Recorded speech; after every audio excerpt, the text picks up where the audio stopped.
And we should be live. Hey everyone, good evening, good morning, wherever you're listening from, and welcome to today's episode of Everything Outside Code. And today I do not have not a lawyer, not a doctor, but I would say more a teacher and an amazing engineer and now founder, Jason Lengstorf, with us. Hi, Jason. Thanks so much for having me. Yeah, I'm super excited about the stream. So for anyone listening, please feel free to leave your comments. We would see them and we would respond to them. This is supposed to be a chill 40, 45 minutes of us talking about everything outside code. And today I have a ton of, I wouldn't say a ton of questions, but a lot of questions for Jason. But I'll just allow Jason first tell us what you do now. What are you working on, Jason? I am working on. It's all under the umbrella of Learn with Jason, and so Learn with Jason has gone through a couple different iterations. When it first started in 2018, it was a live stream to help people learn how to code, and pretty quickly it changed from me helping to people helping me. I changed the format so that it was an expert teaching me instead of me trying to teach somebody else. And Yeah. then did that for a long time, up until November of 22, when I left my full-time job and I started Learn with Jason as my main full-time project. So now what I'm trying to do is I have this vision of the world where I think what we've been doing as dev companies, especially dev tooling companies, to try and target, we want to have conversations with devs. We want to get in front of devs. We want to, get people to notice our tools and talk about us and all that. The playbooks that we used to use they just were they don't work anymore, or at least they don't work the same way. Conferences aren't really for meeting new devs. They're more partner events now. You go there because you know who you're going to see, and you want to make sure you have strong in-person connections with those people. And webinars are kind of designed for exactly the very small group that knows what problem they have. But the vast majority of what we're doing with DevTools companies is we're solving problems in novel ways, which means that so many devs out there don't actually realize that they have a problem because they just thought that's the way the world was. So your job as a DevTools company isn't to wait for those devs to Google, how do I fix X thing? It's to make them aware that the thing could be better in the first place, right? Yeah.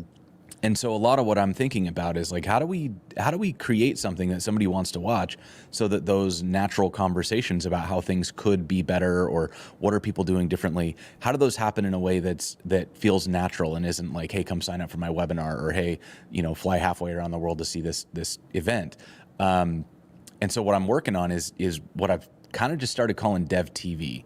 And the goal is, let's make stuff that's entertaining, that's, it's fun to watch, it's playful, it's, we get the opportunity to just really connect with the community, but we're talking about what we do for work. So there's very natural brand awareness, there's natural explanation of problems and what could be better and all of that, but we do it in the format of a competitive reality game show or a docuseries or something like that, And so it feels to me like there's a lot of potential for just doing something different that's actually fun to watch.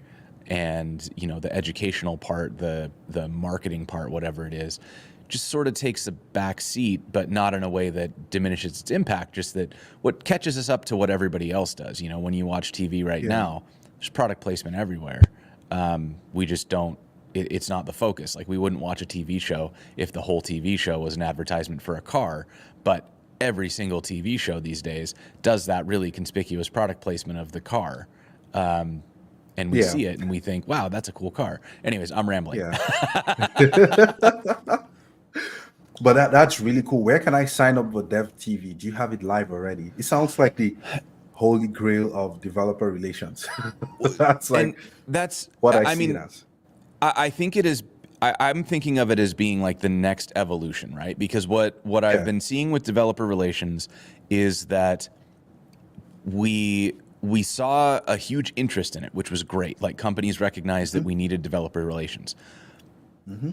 And a lot of companies started hiring for it without a real strategy. And so the kind of default strategy then is find the person with the biggest platform and have them work at your company. Yeah. And that playbook is, I think, built off of the Richard Bransons and the Steve Jobs kind of types, or like the Pharrell Williams, people who are like, the reason you do the thing is because you have this like connection with the founder, and their personality drives so much of the thing, right? Yeah. But when you aren't the founder, it creates a kind of it's a complicated thing, because if you as an individual, and you and I have both done this, you join a company, you're developer relations, which means that you're the public facing, like you're the public image of the company. Yeah. You don't control the founders. You don't control the direction of the company. And so what happens when the company starts doing something that you disagree with? So you advocate internally, you start telling them like, hey, I think that there's a better strategy here, or there's a better opportunity. And the company just kind of, they're like, yeah, we hear what you're saying, but we disagree. We're going to go this way. And in some cases, that's just like, oh, well, now I'm not really interested in what this company does anymore. Like, what do I do? And sometimes it's way worse. Like when I was at Gatsby, it was very much like I can't be associated with this company when what they're about to do goes public, right? And so I think there's like, you as the face don't have the autonomy that someone like a Richard Branson does to be the public opinion and also drive the decision making in the company, so that those two things stay completely in line. And so that's problem one. Problem two is that when you have someone who is a personalities tend to hit saturation pretty fast. So like if me or Cassidy Williams or Sarah Drasner or, Angie Jones, when we get out there and we're talking to people, we are very effective early because we have big audiences. Like when Sarah's out there talking to her 250,000 people who follow her, when she says something, the people who follow Sarah are very interested, very engaged, and it makes a huge impact. But after 6 months or a year, the people that listen to Sarah, that listen to me, that listen to any of these big influencers, they've heard what we have to say. And the ones that we're going to convert are converted. And the ones who aren't going to convert, they don't care. And they're fine. They just kind of tune us out. So we then have to reach larger and larger audiences. And that's not really how the personality stuff works unless we're directly hacking on our personality brand. And so then that puts you at odds with your company, where on the one hand, the individual's trying to drive their personal brand because they have to reach a bigger and bigger audience, and the company wants to access that individual's brand, but an individual can't grow a personal brand while actively selling a company, right? So then you kind of have this problem where hiring an influencer has high initial returns and then it plateaus really hard. So as we're moving into what happens next, the sort of the post in-house DevRel movement, I think what we're going to see is that a lot of companies will shift from having influencers in-house to having what I'm calling air traffic controllers. And these are the people who are. What does that mean? So they're like the community coordinators, right? So you and I have worked with these folks, and I think a lot of the companies are starting to realize this is what they need. It's a person who's maybe not necessarily in the spotlight, but everybody who is in the spotlight knows who they are, and they're friends with them. And that person is able to coordinate efforts to make sure that, that we want these different initiatives to be happening. We want people to be going live. We want these types of content, and they're suddenly like at the center of this universe of content, even though they're not necessarily creating it. They're the ones reaching out to the external influencers who don't work at the company. They're coordinating with the community. They're coordinating with partners to create stuff, or to have stuff created, in fact, that is, it's mutually beneficial for everybody. You want a partner to come and do a project with you because both partner companies get more exposure by sharing each other's audiences. You want an influencer to come and do a project with you because you want access to that influencer's audience, and that influencer wants access to either your audience or your inner circle or in a lot of cases cash. Yeah. And in all those cases, you kind of find out the win-win-win. But that is a lot of work, right? Like being that It is. person who's the coordinator, that's the Yeah. most valuable thing that most companies need, because you aren't going to be able to have a single influencer. And so the only way to scale DevRel, if you're doing it influencer based, is to continually hire more and more DevRels. But that creates Yeah. high turnover. It's very difficult to navigate like a high visibility Expensive. departure. It's very expensive. Yeah. So ultimately, hiring a really good air traffic controller and then working with independents as the creators, that's probably what happens next. So Yeah. then looking at how do we actually make it fun? Like these independents don't just want to make yet another tutorial. They don't want to get on your webinar. So what do they want to do? Well, they're interested in performing. They're interested in creating. They're interested in collaborating. So that's where Dev TV comes in, is this Yeah. idea of like, hey, if we want to do these collaborative things, let's do something that's worth watching, that's worth making, and that somebody, an influencer or a partner company, when they hear about it, they go, we want in on that. Like, I want to be part of that.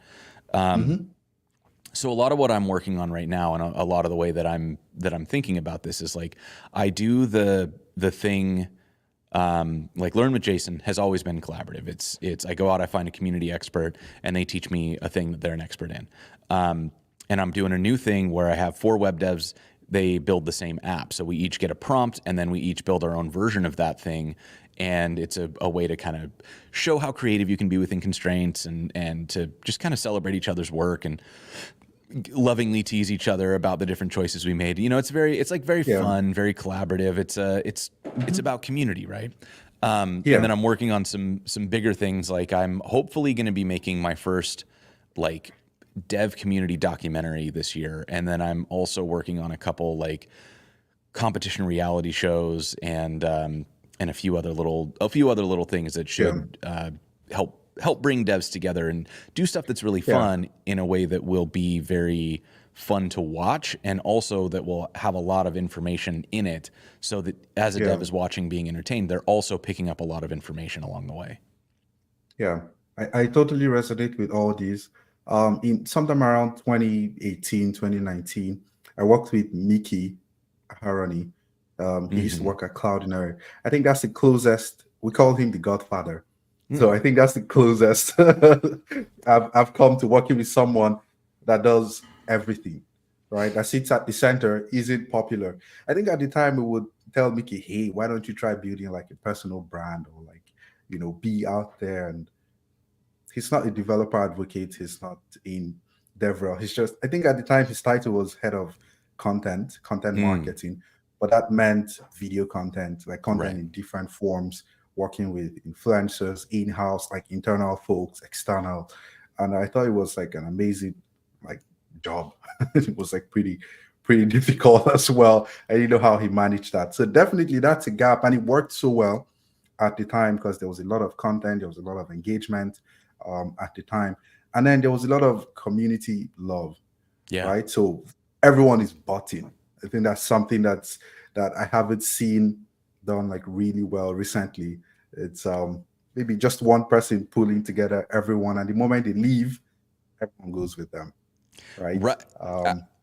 That's a whole other thing. Like it's so interesting to see the way that one person can be the sort of center of gravity for an entire team or even an entire company, and if they decide that it's time, it just kind of all unravels very quickly behind them, because they were the reason that anybody was sticking around. Yeah. Temporarily, at least before Dev TV comes out fully and everyone is, hooked on, what's the workaround to these? So how because I know this is solving like a very important problem within like the dev tools and developer advocacy space. Until then, how do companies and developer teams work around this, like this problem? I think it's less of like shifting to a separate thing. Like I think Dev TV is more of the concept rather than a product or a destination. So what I'm seeing is there's really interesting stuff happening in the YouTube space. People are getting creative about, not like what do we do with a conference, but like how do we extend a conference and make it more interesting. And so what I'm seeing is like Directus, Kevin Powell over at Directus is doing some really interesting stuff where they've created a number of serial shows. So they came up with a topic, like one of them is one of the members of the team is kind of like curmudgeonly, doesn't like tech. So they have a show that's like, I use tech I don't like. Or like, I use tech that I grumble about, right? And so it's sort of like Yeah. getting out of your comfort zone and trying something that you dislike. And then they have, you know, like 5 or 6, probably more, other series that are you would treat them like TV shows. And so they write episodes, and I think they're aiming for, Kevin told me it was like 6 episodes per series or something minimum before they'll decide to make it. And then that way they've got something to drop on a regular basis that has a theme. Yeah. Learn with Jason was my first attempt at this, where it's very much like it's a TV show. I could, you know, I can drop it as seasons, and there's a whole thing to it, right? For web devs, one app is the same thing. It's intended to be it's a serial. There's a format. We pull different people into the scenario, and then we have individual standalone episodes, but within the broader context of like a repeatable show. And so what I see is that what used to be let's make a webinar about this, I think we're going to start finding that it's much more effective and has much broader reach if you take that thing that you were thinking of making a webinar about and instead say, okay, why are we making this webinar? Like, what are the underlying goals? Who are the people we're trying to help? And what could we do to turn this, like, make something for this group of people where we can like serially tackle their ongoing challenges in a way that follows like an episodic format. So if they watch one episode, they now know what they're in for with every episode in a way that makes it fun and entertaining. And like, you know, if what you're trying to do is demonstrate how to use your tool to solve a problem, well, why don't we flip that and we introduce a character who has a problem, and then they have to work through solving it. And now that character is the hero of the story. They'll still use your tool, just like you were going to in the webinar, to solve that problem. But now I can actually get invested in this character, even if when I watch that tool getting used, I'm not thinking to myself, oh, I would really like to use this tool right now. What's happening is I'm saying, I like this character. I see that they solved this problem. And then later when I hit that challenge, I'm going to go, hey, I remember watching somebody solve this. And then I can either go back to that episode, or I'll remember the name of the brand and I can Google it. And it's sort of like, it's planting seeds. It's building this baseline of brand awareness where I understand that a problem is there, right? And I understand that there is a solution to it. And hopefully I'm going to remember I watched this episode of that show, or I watched an episode of that show and I saw somebody do this, so I know I can go back and find it. And then you find your way back to the product. So it's one of those things that, like, in the same way that it's really hard to attribute attending a conference to like sales, and yeah, Mickey, who you were talking about earlier, who was saying that there's a big need for the air traffic controller type to be tying activities to revenue funnels. And anybody who's done that work knows how challenging it is to say, I met this person and 6 months later they became a prospect. I cannot give you a tracking link. I can't give you anything that will truly attribute what I did to that conversion. But I can promise you that me having conversations that made that person feel more amicable toward me, toward my company, toward the problem space, it planted a seed that eventually grew into them deciding to try it. And then the product has to follow through. Like, I can only get somebody to the front door. The product has to convince them that it's worth walking through. Right?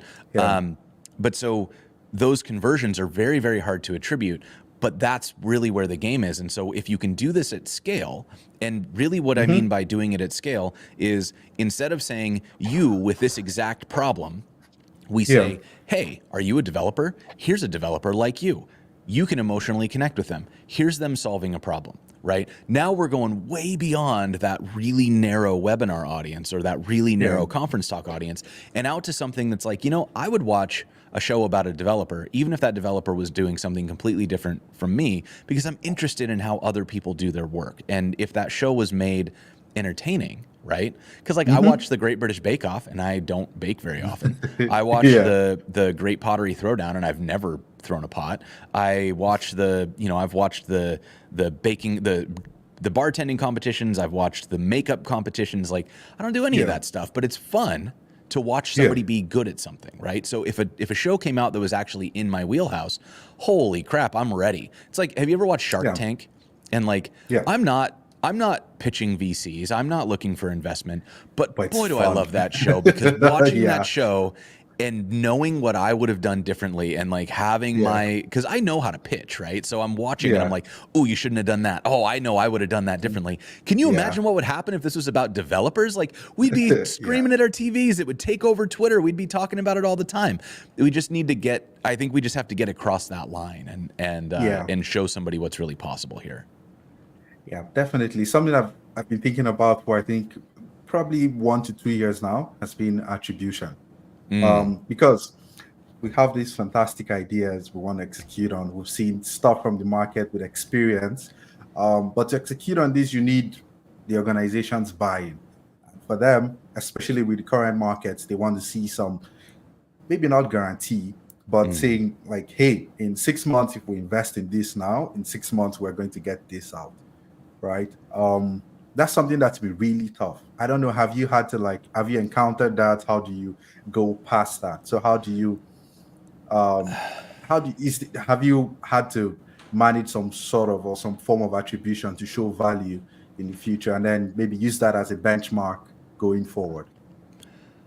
So the metrics are always hard. So it boils down to trust, and this is where I think in being a leader in this space is very challenging, because it's not about like whether or not you understand the space. Yeah. It's about whether or not you can get the other folks who have to buy into your department to understand what you do well enough to support it. So most of what I did when I was the VP of Developer Experience at Netlify was having conversations with our COO, our head of marketing, our head of product, our head of sales, to try to explain how what we were doing was driving their goals. And sometimes that was with metrics. So we could do something like look at top of funnel, and then look at big projects by the developer experience team, and we could point to like bumps, and we would say, all right, well, I launched a front end master's course, and here's where Netlify signups bumped, right? And so that was a way of like indirect but pretty high confidence attribution. Then there were a bunch of things that were like low confidence for whether or not it was actually the thing, but like directionally it made sense. Like, when we were more active on Twitter, sentiment about Netlify went up on Twitter. Like, more people were talking about us, and the things they said were more positive. So we could point that to the company and say, look, more people talk about our company, and their sentiment about the company is more positive.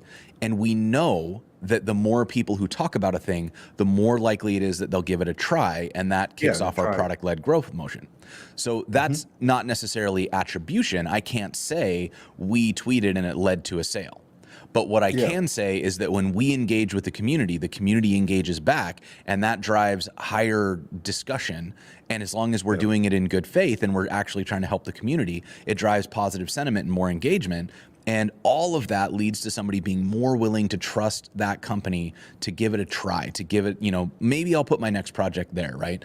And then the product-led growth kicks off.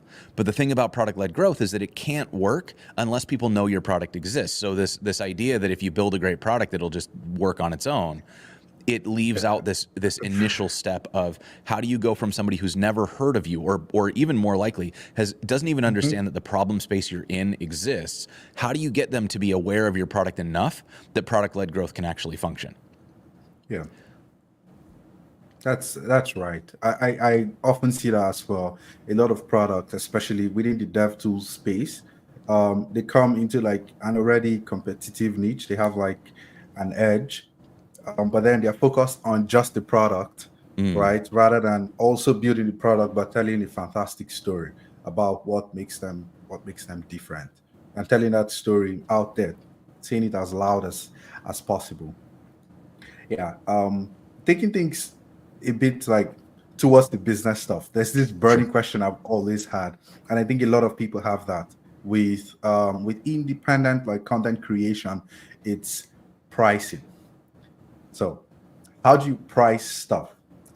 You moved from Netlify, so I'm sure like you had the big box before going like indie and doing your own thing, and it had to be worth it in, in some way.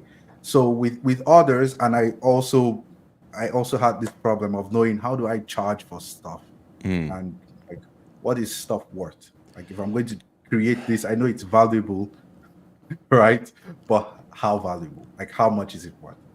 So where a lot of this stuff gets hard is if you try to make a formula like X subscribers equals, X dollars or something, it Hmm. starts to break down, because if you look at a lot of the creators out there, there are people who have 500,000, 600,000 subscribers, but their videos are getting like 1,000 views. And Yeah. that can be due to a lot of reasons. They didn't post for a long time. They changed their subject matter. They whatever.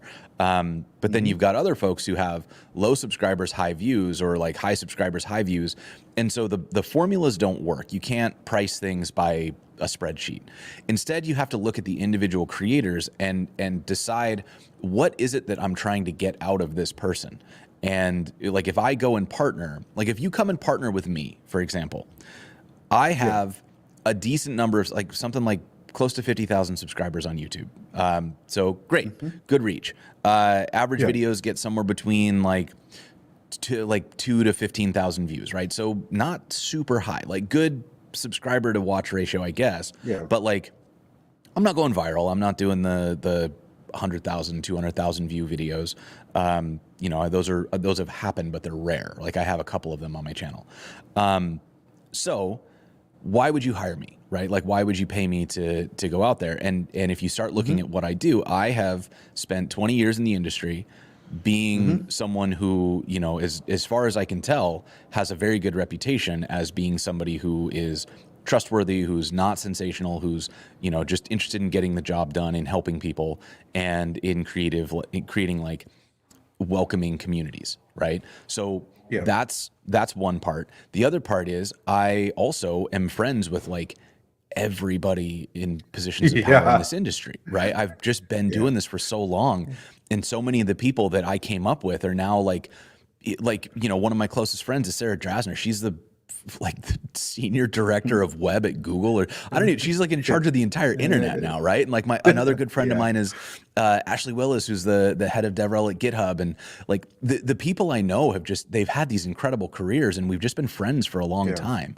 And so when I'm making stuff, I might get a lower overall view count, but the people who are viewing it, they're my friends, and Yeah. they're in positions of power. Also, my average viewer is like Hmm. over 25, like averaging in the 35 range, which means that the Hmm. majority of people who are watching me are later in their career. So we can reasonably Yeah. assume they're probably in the senior or beyond senior roles, which also means they're Hmm. probably decision makers. So if Yeah. you can go out and get 100,000 views of just like Yeah. viral clickbaity whatever, and it's mostly like the 18 to 25 crowd, which is probably boot campers, or people who, like studying in school.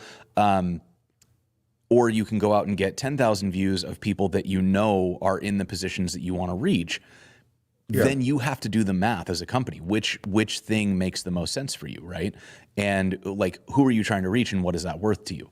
So in my case, I'm basically saying, like, my offering is, you get, like, through me, you get access to an audience of like more experienced and more influential Hmm. developers. Yeah. And so that is something that I can charge a lot for. Yeah. Other developers would say, like, if you talk to Leon Noel, who runs 100 Devs, his value prop is, he's got one of the largest audiences of new devs on the planet. If you want to help new devs build new habits, getting into 100 Devs is one of the best ways you could do it, Yeah. right? So depending on what kind of company you're running, maybe you Hmm. want to talk to me because you want to talk to the senior devs, or maybe you Hmm. want to talk to Leon, so that all these new devs bring these new ideas in, and then, they, like, over time, they just kind of saturate the market with your ideas and habits, right? So, or, Hmm. more likely, it's probably worth doing both, because you want to reach both audiences. Yeah. I think that is sort of, that's a very soft answer. So the harder answer is, when you're pricing, the best advice I ever got is that your price is the highest number you can say with a straight face. And if Okay. you say that number and everybody says yes, increase your prices. And eventually you'll get to the point where about half of people say no. That means that you're at Yeah. about the right pricing for your value prop, because Okay. you should be expensive enough that it's not an automatic yes for everybody. They should have to understand what you're bringing and be willing to like, they should understand it enough that they're willing to invest. Yeah. Because again, like the another way to put that is, if you charge $10 an hour and everybody says yes, Hmm. you're doing all of those hours for $10 an hour. Yeah. Now, if you charge $20 an hour and half of the people say no, you actually make the same money, right? Yeah. You're making double the money for half the work. And so Yeah. that's sort of where that math works out. Is saying yes Yeah. to everything is a great way to end up burned out, spread too thin. You can't hit your deadlines because you have too many of them. If Yeah. you increase your prices and decrease the amount of work you're doing, you can focus on that work. You deliver a higher quality product, and that helps you build the reputation that allows you to then go and charge even more for the next thing, because you have the path of, like, look at all this work that I've done and how high quality it is. Yeah. This is what you're hiring me for. It costs this much, right? So Yeah. And if you, no one says yes, then you know you then need to you fix then you something. well, and the other thing too is, like, so much of this going, okay, let me make a quick big thing for everybody who's watching this and thinking maybe I could be a content Okay. creator. If you're going to go independent as a content creator, be ready to have more than half of your time spent on sales. Like, all I do is sales. I'm on calls all week talking to people about what they're trying to solve, who their target developers are, what their current metrics are, trying to understand, how they could get to different groups. I do a ton of my loss leader is, I just kind of do brainstorming with people. I'm like, well, you could do this, you could do Yeah. this, you could do this. So lots of strategizing about how you could reach new developers, how you could interact with these audiences, different ways that I've seen it work well. And then Hmm. you get to the pitch. So I write up a lot of documents that are saying, here's what I could do. Here's roughly how it would work. Here are the ways that we could, like, expand this beyond just me making a video, and, like, let's involve the community. Let's do a swag giveaway. Let's incorporate it into an event. Let's get a partner involved. All these different things that, if you want to scale, here are ways that we can scale. And that turns into my upsells. And then I have to break down, like, budgets. Here's how it would work. Like, I would need this much money. Yeah. Here's what I can get. Here's what we could do if we cut the budget. Here's what we'd lose from the scope. And that is a huge amount of my time. I probably spend more time on stuff like that than I do on actual content creation these days, because it's it is a very long sales cycle to convince somebody to give you upwards of 5 figures to make a video. It just Yeah. is. Yeah, that's right. I spend, I think, maybe 95% of my time these days doing sales. Sometimes it hurts. I'm like, oh, maybe I could do something else that I really like, I really like doing, but I just have to do sales at this time. And it's a lot of repetition, right? But repetition that almost cannot be automated, because it has to be hyper personalized for every prospect, every person that comes to you that has an idea. Right. You just get better personally with time, but it's not something you could say, hey, you could have someone else maybe go doing for you if they're not as skilled. So definitely that's something. How do you manage this sales process? Could you walk us through that, maybe from sourcing all the way to closing? I think that's something folks will want to learn about. Yeah. So the biggest thing is, I spend a lot of time. I mean, I didn't go independent for 4 years after I started Learn with Jason. And I spent a lot of the time kind of iterating on the process, figuring out, how do I make this sustainable for me? How do I communicate the value of this to a potential sponsor? All sorts of stuff along those lines. And I needed to make sure that I had additional ideas in the pipeline to carry me out so that I could replace my income. And so, first, make sure that you really deeply understand what you're getting into, and that it's something that you want to do for a long time, because making content is a lot of work. Like, if you're going to make good quality anything, it just takes a lot of time, and you got to be willing to, it's a lot of commitments. It's a lot of wrangling, like, different people who don't work for you that have to deliver certain things by certain times, or you can't get the thing out. It's a ton of work. So first, make sure it's something that you actually want to do. Then make a lot of stuff that says to the world what you want to be. I think this is good resume advice in general, is the workplace is a pie eating competition where the prize for winning is more pie. So whatever it is that you put out into the world is what people are going to try to hire you to do. So early on, I learned that everybody wanted me to do tutorials because the vast majority of what was on my YouTube was tutorials. And so that made me most of my money last year, and also was probably the least fun thing for me to do. And it was the furthest away from what I ultimately wanted to do. And that's not to say that I don't enjoy making a tutorial. It's fine. It's just I can see something bigger and better, and I had no energy left after doing these tutorials to work on that sort of thing. So then I had to start. I had to actually do a lot of work last year to try to figure out how can I replace that tutorial income without like I have to stop making as many tutorials if I want to make the stuff I want to make. But people aren't paying me for the stuff I want to make. So what do I do? Right. And that was a whole other thing. I took some consulting work and stuff to try to bridge that gap. But so make stuff that looks the way that you want to make. I'm currently in the process. I self-funded a couple like a lunchtime Anthony Bourdain docu-talk sort of thing, where I shared lunch with a dev, and that's coming out soon. I made some skits. I did some work with Netlify on like pre-roll ad kind of stuff, like brand awareness. And I've got another one coming out with another company pretty soon here. And so basically that is building up the portfolio so that when people ask me what I do, I can point to those videos and I say, I do this. Whereas before what I was having to say is, well, this is what I've done, but what I want to do is this. And that's hard. Because you're basically saying like, please imagine a world where I'm doing something else. And then everybody has to both understand the thing I'm imagining and also trust me to pull off something that I've never done before. Yeah, exactly. Right. So if you want to get into the sales process, if you want to get into the full-time content creation, knowing that your portfolio is going to carry enough weight with the people you're trying to pitch to get them to say yes, that's a big deal. It's a big challenge. And then the other part of it too is just being very, very organized and being clear with yourself about what it is you want to do. Because if you just buckshot this, if you just go out into the world and you say, everybody come work with me, and you're cold emailing every company you can think of and doing all that stuff, it's not going to work. Like every time I get an email where somebody says like, hey, first name here, would you like to make your website better? I'm like, how did you find me? Like, why, of all the people you were going to target, why did you blast this? You wasted a few seconds of your time, and now I don't trust your company at all because you did no research, right?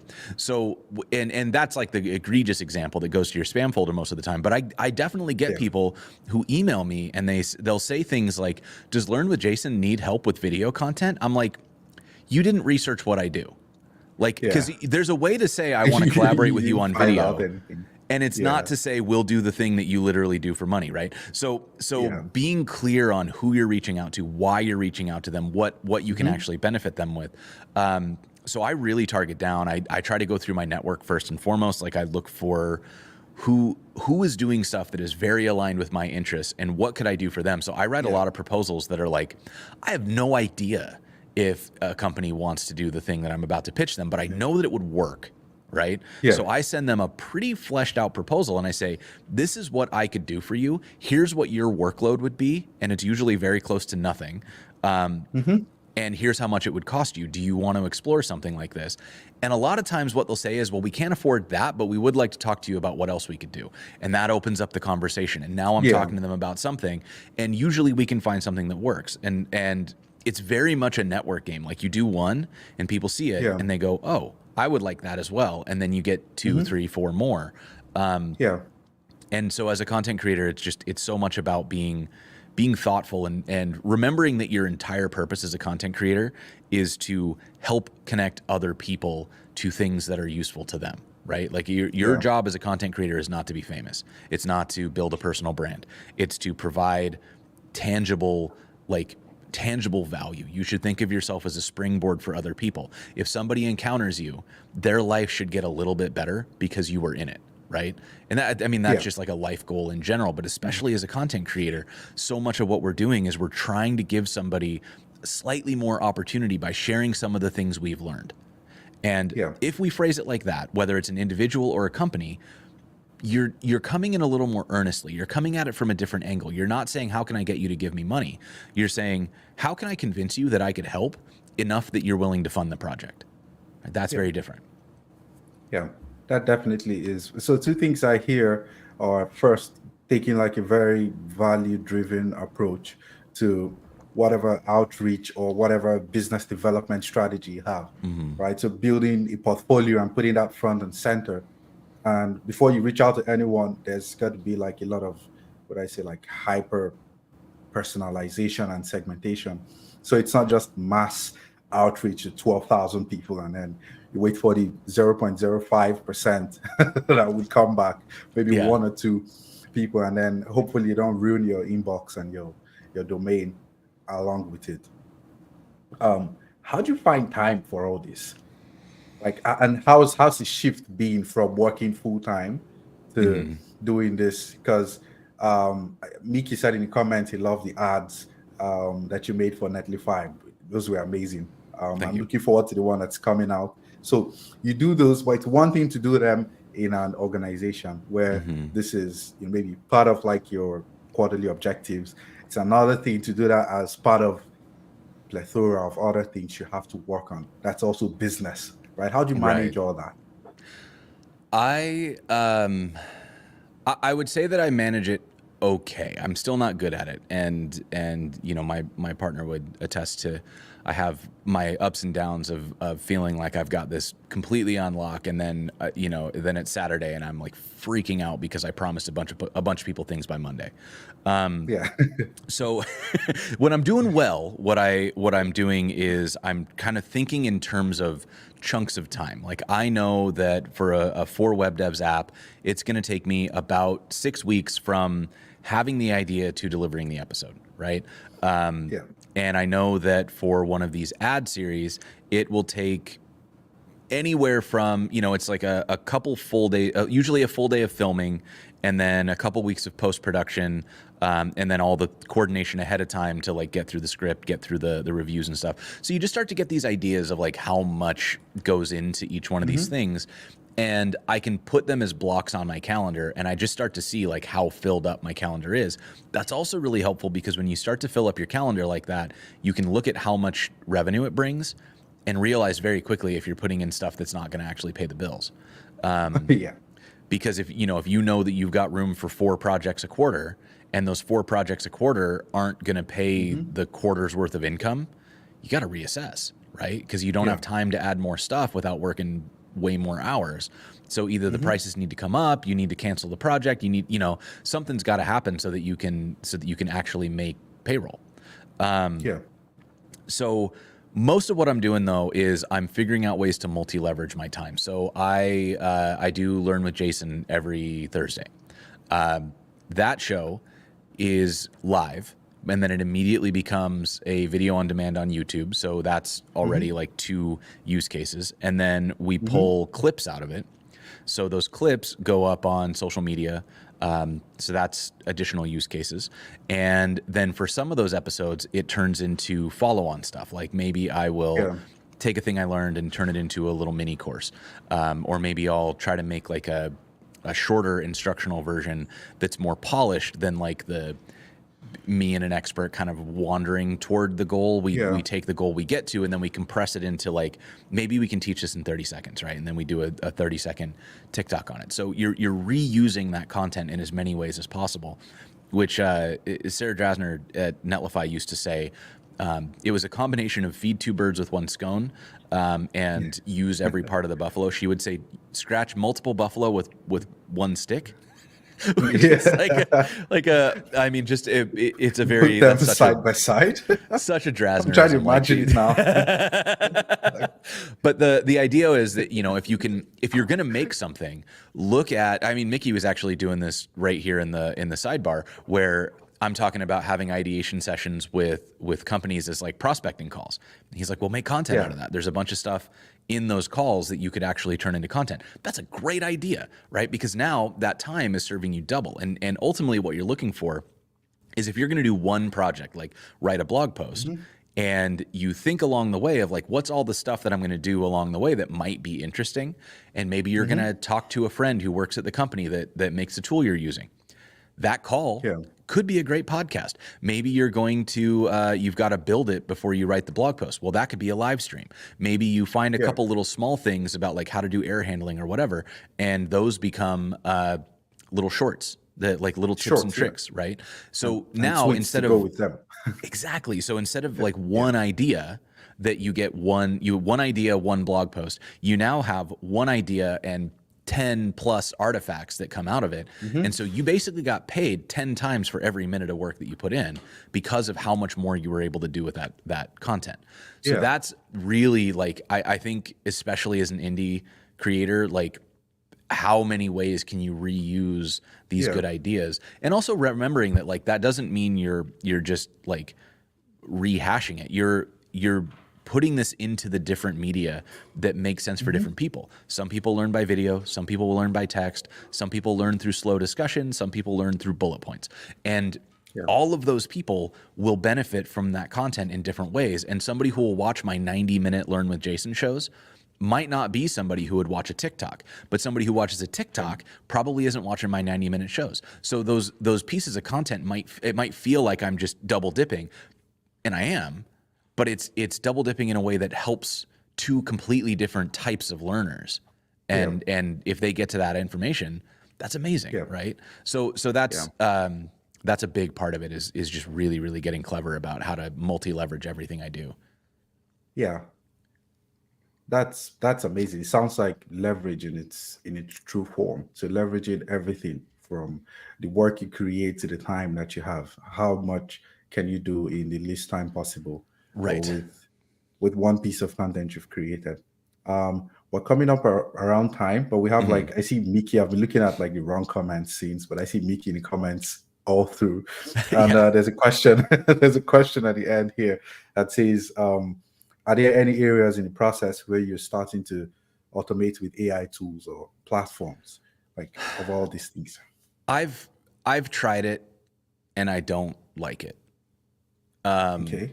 I don't know if that's like me being a grumpy curmudgeon or if it's actually a thing. But what I've noticed is that when I try the AI tools, and the things I've tried are like automatic chapters, video summarization, video to blog post, automatically clipping shorts and stuff, and they always feel AI generated, if that makes sense. Like they never feel good. They always feel fine. And Yeah. I can't, and then I find I spend so much time editing that I'm like, I should have just done this myself. And so I've since just reverted back to like I can watch this video at 3x and pull out the chapters and the clips way faster than I can like try to contextualize what the AI spit out at me. I'm willing to be convinced, and I imagine these tools are only going to get better with time, but like at the moment, I have not found them to make me any faster. They tend to slow me down. Um, so time will tell. Yeah. We'll see. But for the moment, no. Yeah. Okay. I definitely share the same, the same opinion.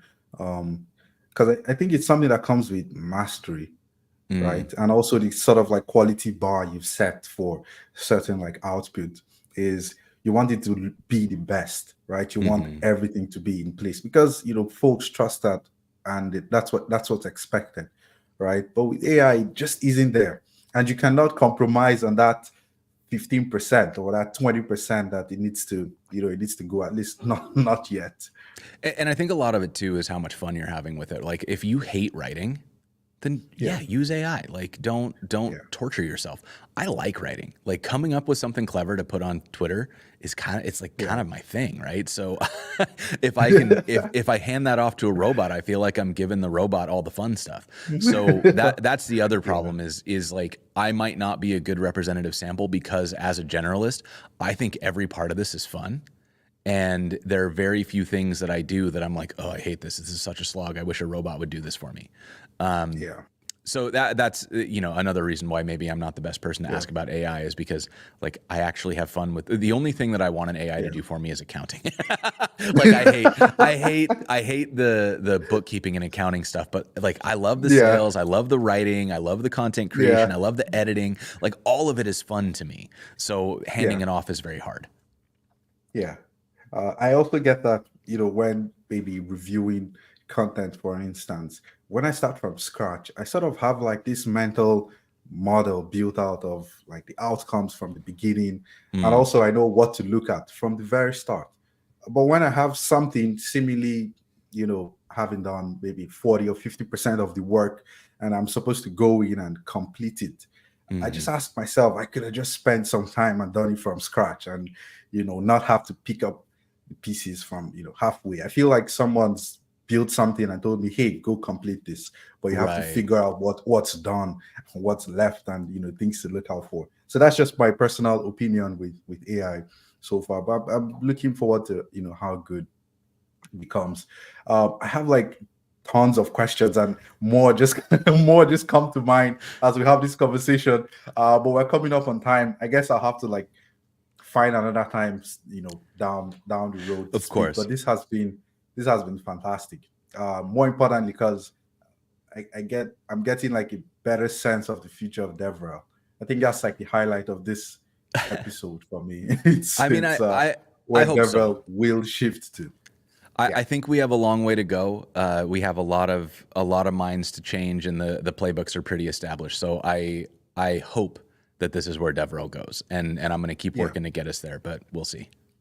yeah, yeah. Definitely, I will be cheering that on, and definitely will follow up with you after now to see how we can how we could collaborate or how I could help fix this because it's something I really care about. But thank you Absolutely. very much, Jason, for coming on, and Yeah. Thank you so much for for for having me. anyone listening, yeah.